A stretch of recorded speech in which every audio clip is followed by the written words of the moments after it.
కేంద్రం ప్రవేశపెట్టిన బడ్జెట్ ఆంధ్ర రాష్ట్రానికి ఎన్నో మేలులు చేకూరుస్తుందని రాష్ట్ర తెలుగుదేశం పార్టీ అధ్యక్షులు గాజువాక శాసనసభ్యులు పల్లా శ్రీనివాసరావు అన్నారు.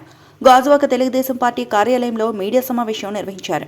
ఈ సందర్భంగా పల్లా మాట్లాడుతూ ఈ బడ్జెట్ కేవలం సమాహారం కాదని వికసిత్ భారత్ లక్ష్య సాధనకు మార్గదర్శకంగా ఉందని అన్నారు. పెట్టుబడులు, ఉపాధి, మౌలిక సదుపాయాలు మరియు సామాజిక న్యాయానికి సమతుల్యత కల్పించే విధంగా ఆర్థిక ప్రణాళిక చేశారని ప్రశంసించారు. రాజధాని అమరావతి అభివృద్ధికి 1128.91 కోట్ల రూపాయల నిధులు కేటాయించడం రాష్ట్రానికి శుభసూచకమని అన్నారు. సమగ్ర పట్టణ అభివృద్ధి కోసం అదనంగా 432 కోట్ల రూపాయలు కేటాయించడం హర్షించదగ్గ విషయమని అన్నారు. ఈ కార్యక్రమంలో టీడీపీ కార్పొరేటర్ గల్లా చిన్న, అనకాపల్లి జిల్లా తెలుగుదేశం పార్టీ అధ్యక్షులు బత్తుల తాతబాబు, వివిధ వార్డుల అధ్యక్షులు గోమాడ వాసు, సింగూర్ అనంత్, నల్లూరు సూర్యనారాయణ, కర్రి దశయేంద్ర, నాయకులు వేగుంట శ్రీనివాస్, పప్పు రాజారావు, రత్నకాంత్, భాషా చంద్రరావు తదితరులు పాల్గొన్నారు. తెలియజేస్తాను.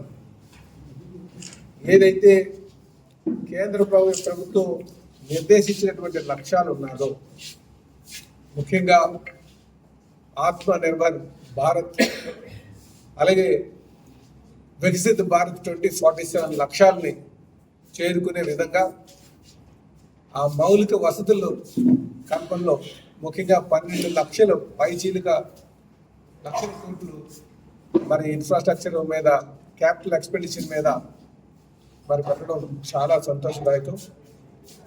ఈ బడ్జెట్ ముఖ్యంగా భవిష్యత్తులో ఏదైతే నిర్మాణ రంగం ఉందో, మ్యానుఫ్యాక్చరింగ్ ఉందో, వాటి లక్ష్యాలు చేరుకునే విధంగా ఆలోచన చేశారు. ఇది దీర్ఘకాల ప్రయోజనాలకి బాగా ఉపయోగపడుతుందని చెప్పి ఈ సందర్భంగా తెలియజేస్తున్నాను.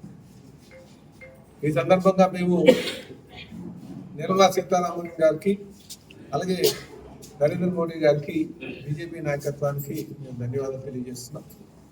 అలాగే ఈరోజు గౌరవ ముఖ్యమంత్రి వర్యులు, తెలుగుదేశం పార్టీ జాతీయ అధ్యక్షులు శ్రీ నారా చంద్రబాబు నాయుడు గారి కృషితో కేంద్ర బడ్జెట్ ఏదైతే ఉందో ఈ రాష్ట్ర ప్రయోజనాలను దృష్టిలో పెట్టుకొని వారు చేసినటువంటి కృషి ఫలంగా మనకి కొన్ని కేటాయింపులు చేయడం జరిగింది. ముఖ్యంగా మనం పోలవరం జీవనాడి అనుకుంటున్నామో దానికోసం 3,300 కోట్ల రూపాయలు మనం కేటాయించడం చాలా సంతోషదాయకం చెప్పి తెలియజేస్తున్నాం. ఎందుకంటే పోలవరం ద్వారా మనకి ఇటు ఉత్తరాంధ్రలో మనం ఉత్తరాంధ్ర వాసులుగా రేపు ఆ పోలవరం పూర్తి అవుతే మనకి ఉత్తరాంధ్ర సృజల సమంతి పూర్తి చేసుకోవడానికి ఆస్కారం అవుతుంది. మన విశాఖపట్నంకి మనకి సుమారు 23.44 టీఎంసీలు వాటర్ రావడానికి ఆస్కారం అవుతుంది. కనుక మనకి పోలవరం పూర్తి చేయడం చాలా కీలకం. కనుక ఆ పోలవరం కోసం మరి నిధులు కేటాయించడం చాలా సంతోషదాయకం చెప్పి తెలియజేస్తున్నాను.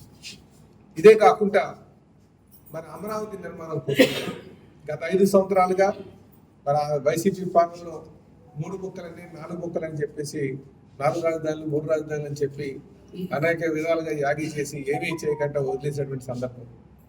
ఈరోజు కేంద్ర ప్రభుత్వం సుమారు 1,150 కోట్ల రూపాయలు, 1,100 పైచీలక సుమారు 1,128 కోట్లు వారు మనకి కేటాయించారు అమరావతి నిర్మాణం కోసం.